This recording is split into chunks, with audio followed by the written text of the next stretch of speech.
Hi guys, this is Ashley back with another video. Before we get into the video, like, comment, and subscribe to the channel.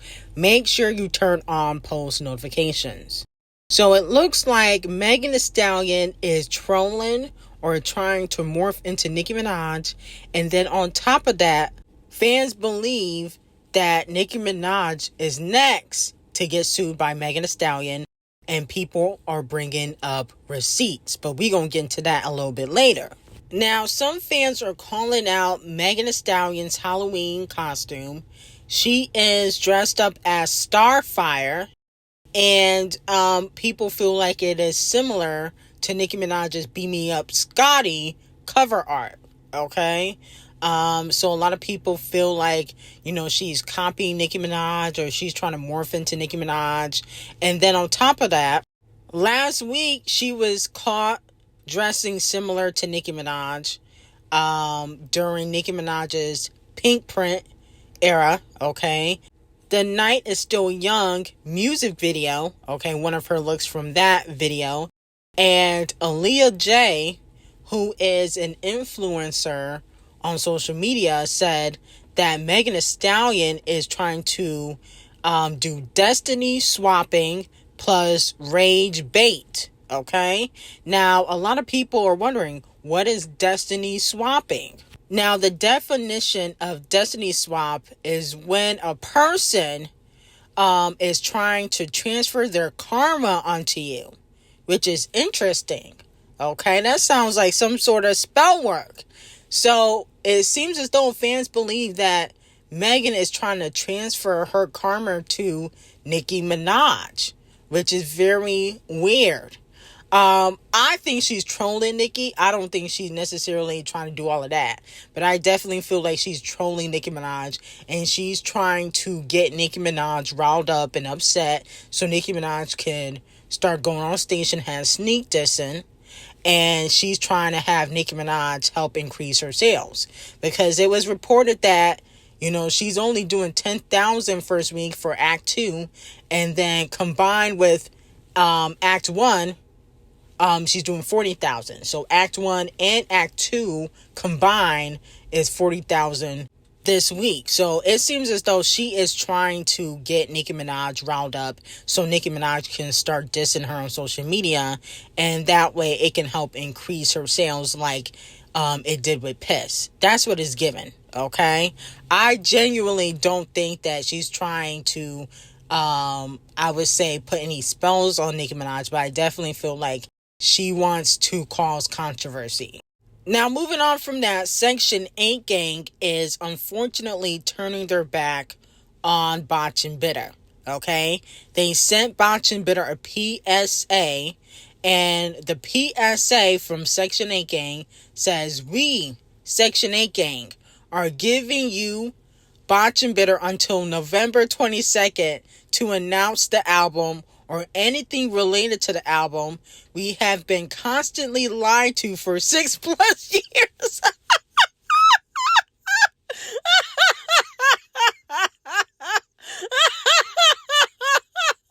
I'm sorry, it's not funny. It's not funny. "We have been constantly lied to for 6+ years, attacked and been bullied by you. We are your fans. We are humans and we have feelings. If not, we will deactivate our accounts." Wow. Okay.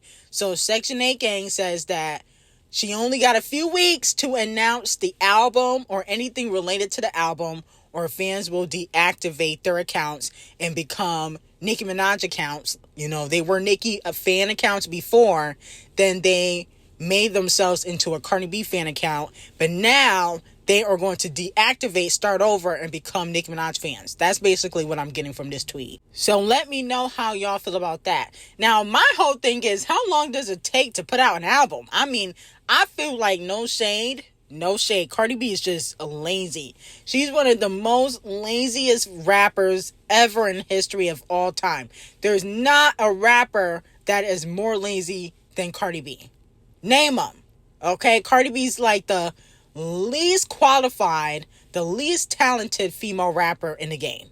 Okay, now we do got Sweetie, but Sweetie's not lazy. Sweetie put out music, it just don't chart. But Cardi B don't put out nothing for her fans. All she do is try to sell whip shots, okay, and get face surgery every 2 months. Like, enough is enough. Are you a female rapper or are you an influencer? Which one is it? Now, moving back on to Megan Thee Stallion. Megan Thee Stallion is not playing around.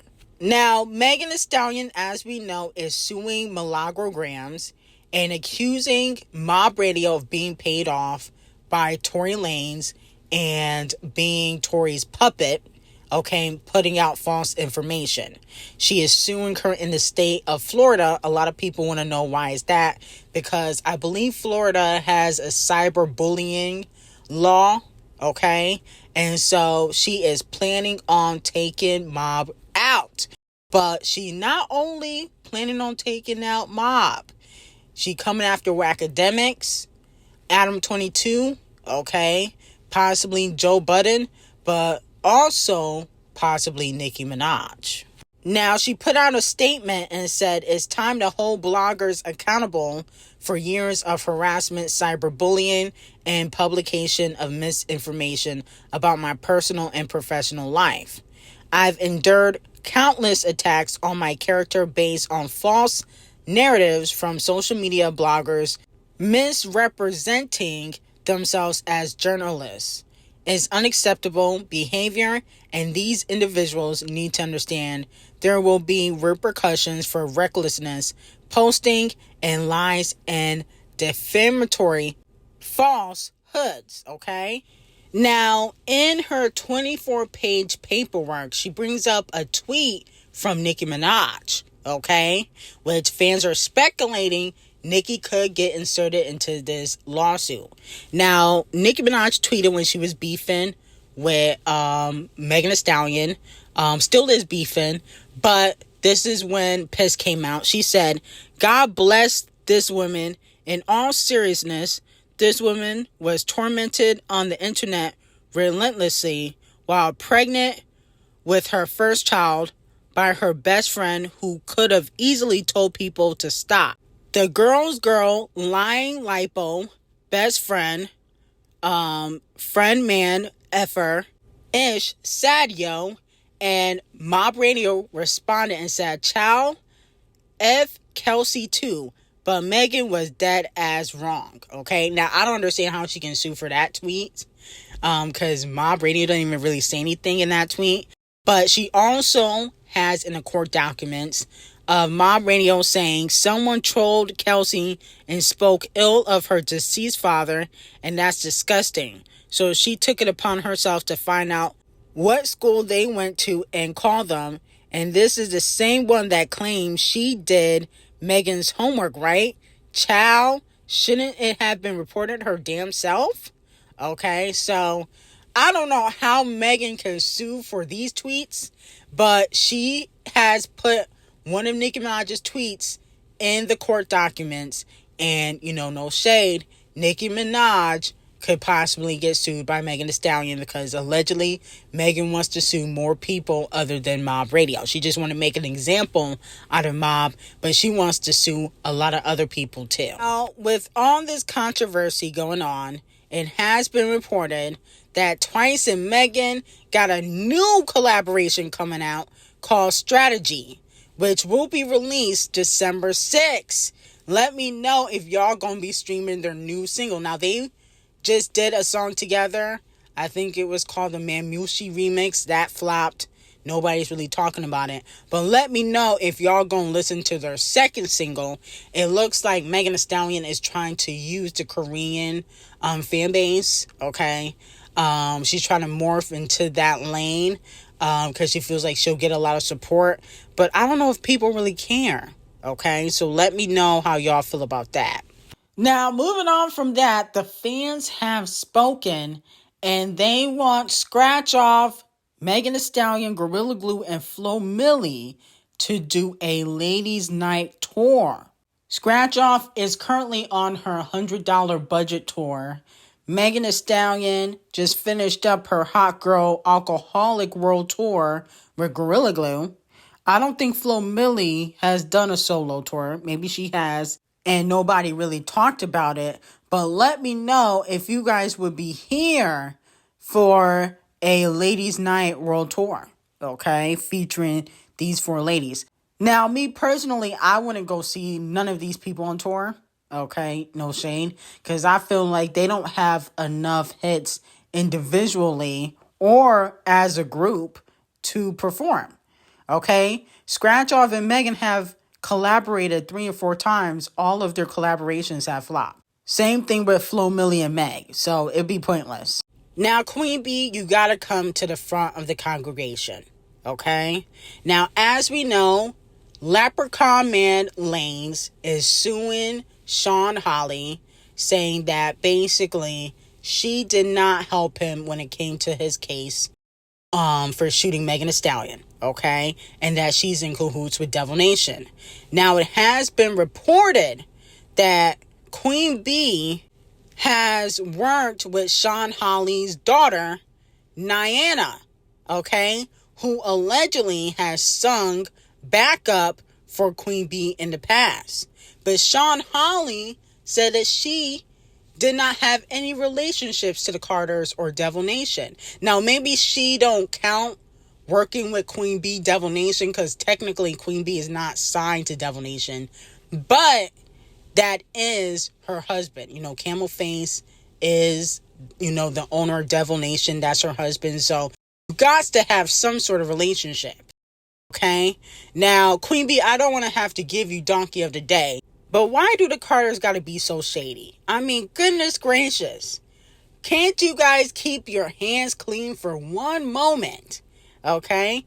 But hypothetically, in court, the short Leprechaun Lanes, Tory, he's going to have to prove that Queen B and Sean Holly are in cahoots with Devil Nation, because Sean Holly and Queen B's relationship technically don't have nothing to do with Devil Nation, because Queen B is not signed to Devil Nation.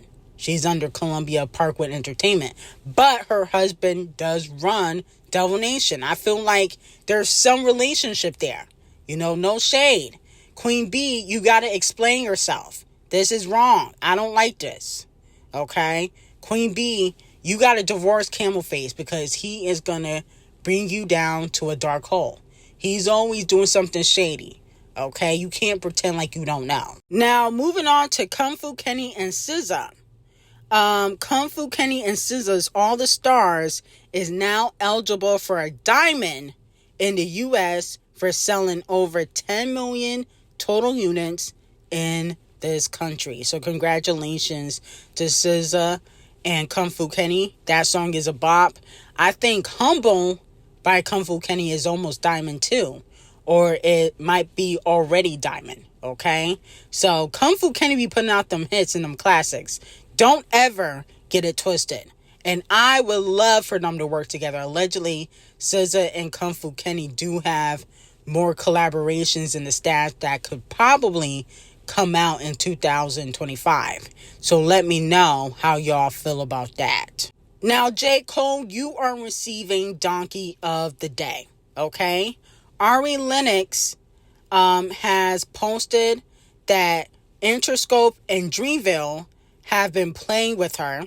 She said, Interscope and Dreamville have been playing with me all month. I'm so exhausted. I'm so tired of people treating me like they're sorry for me. And I'm like the face of mental health. I'm okay, and I've never been happier. What I don't like is being signed and lied to and manipulated. Not one person at those labels ever knew how to market or protect me. Y'all don't know the half. Constant letdown and neglect. This industry stuff will never be for me. Okay? So Ari Lennox to me is very, very talented. Okay? She don't get enough of a push. But J. Cole needs to publicly apologize to Ari Lennox. If you could publicly apologize to Kung Fu Kenny and Champagne Thickums, you could publicly apologize to your artists. You so busy trying to play kumbaya with these male rappers. Instead, you need to be focused on your own artists. I remember Ari Lennox was getting booed at the Rod Wave tour. That should have never happened. J. Cole should have headlined his own tour instead of doing a tour with Champagne Thickums. okay, trying to suck Champagne Thickums off. He should have headlined his own tour and brought out Ari Lennox as the opener, okay, with all his other artists. Okay, he's too busy trying to suck up to Kung Fu Kenny and Champagne Thickums. That's why he's no longer part of the big three. That's why I have removed him. He do too much of the kissing of the butt, and the talent don't match up, okay? If you were so talented, you would have been in the beef, okay, putting out hit records. You didn't put out no hit records during the beef. You was, this is not part of my plan. Then you talk about the beef in another record that flopped, okay? I'm just tired of J. Cole and his wishy-washiness. I'm tired of him trying to play like he's a tough guy, that he want to be innocent. He do too much of the wishy-washiness, and that's why he's receiving Donkey of the Day. You need to focus on your artist instead of the rap beef, okay? Since you didn't even use your pen, no shade, and you took your diss records off of streaming platforms, you should be focusing on Ari Lennox and your other artists, okay, instead of trying to play kumbaya. So Donkey of the Day to J. Cole, and he owes Ari Lennox a public apology, and I hope she sues J. Cole and get out of her contract. Now, Metro Groomin lawyer Lawrence Hinkle responds to the lawsuit of the alleged R-ing in 2016. Metro Groomin's lawyer said this is a pure shakedown. These are false accusations. Mr. Wayne refuses to pay her months ago, and he refuses to pay her now. Mr. Wayne will defend himself in court. He will file a claim for malice prosecution once he prevails, okay? So it looks like Metro Groomin is fighting back, okay? As he should, because to be quite honest, if you pay her off, your career's over. Of course, I do feel like some male rappers would still work with Metro Groomin, but your reputation would be over. And then on top of that, you definitely not winning no awards with this scandal. Okay, do you think the Scammies or the Video Music Awards or the AMAs are gonna say, oh yeah, let's give it to Metro Groomin when he has this charge? No, especially with this Diddy case going on, it definitely would affect your work. Now, you might still be able to work with Future and The Weeknd, who don't really care about women like that. But at the end of the day, your reputation would be at stake. So if I was Metro Groomin, I would continue to fight this case and don't pay her off in the slightest. Okay? Make her show the evidence, because if she lying on you, it's going to play out in court. Okay? As it should. Now, moving on to Tyler, the Creator. His album is on pace to sell 250,000 first week, and it missed 3 days and a half of tracking. Wow, that's crazy. I didn't know y'all like Tyler, the Creator, like that. I didn't know he was doing big numbers like that. I remember him getting into it with DJ Khaled because he went number one and DJ Khaled didn't. But I didn't know he was doing numbers like this. It has also been reported that his album earned over 85 million first-day streams on Global Payola chart, the biggest hip-hop album to debut of 2024, and the top 20 of all time. Okay? So, congratulations to Tyler, the Creator. I still don't like his album. Thought it was kind of mid.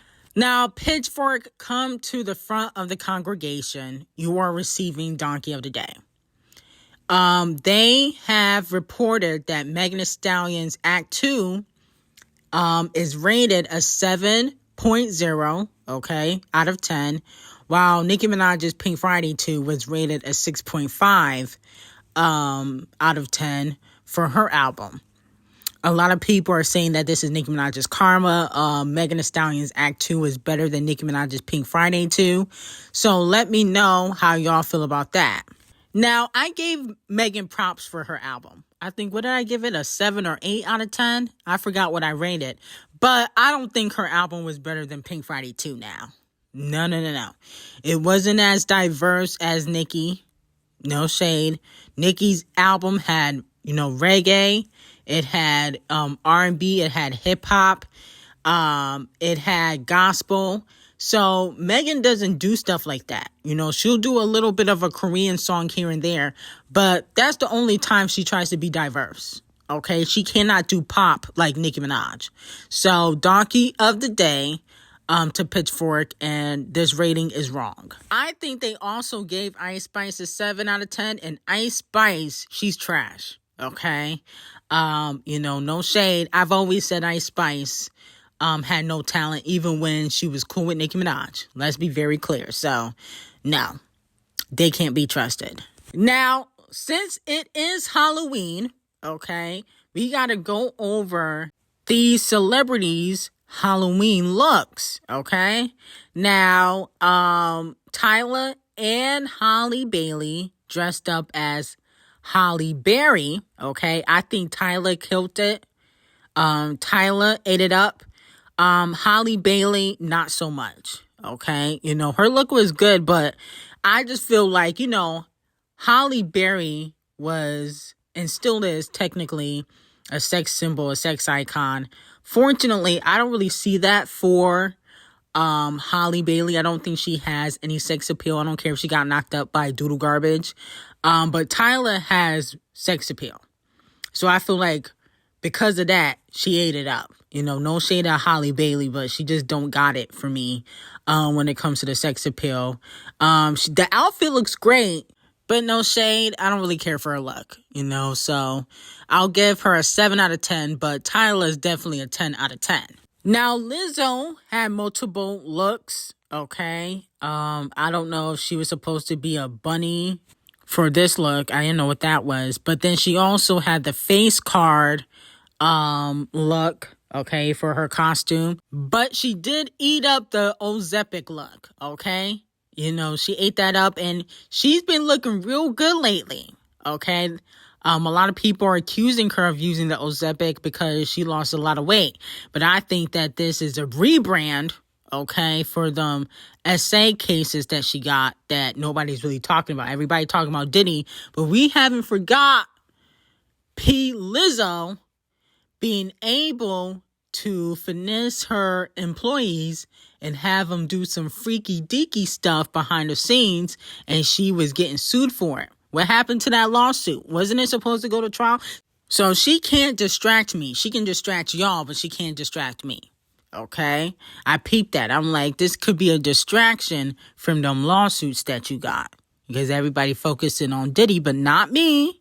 I got my eye on Liz Diddy. Liz Diddy cannot fool me. And then obviously Ciara did her big one with the Gorilla Glue impersonation and costume. I'm shocked Rihanna didn't dress up as Gorilla Glue as much she was bigging her up all year. But Ciara ate that. She definitely ate that. I give that a 10. A 10 out of 10.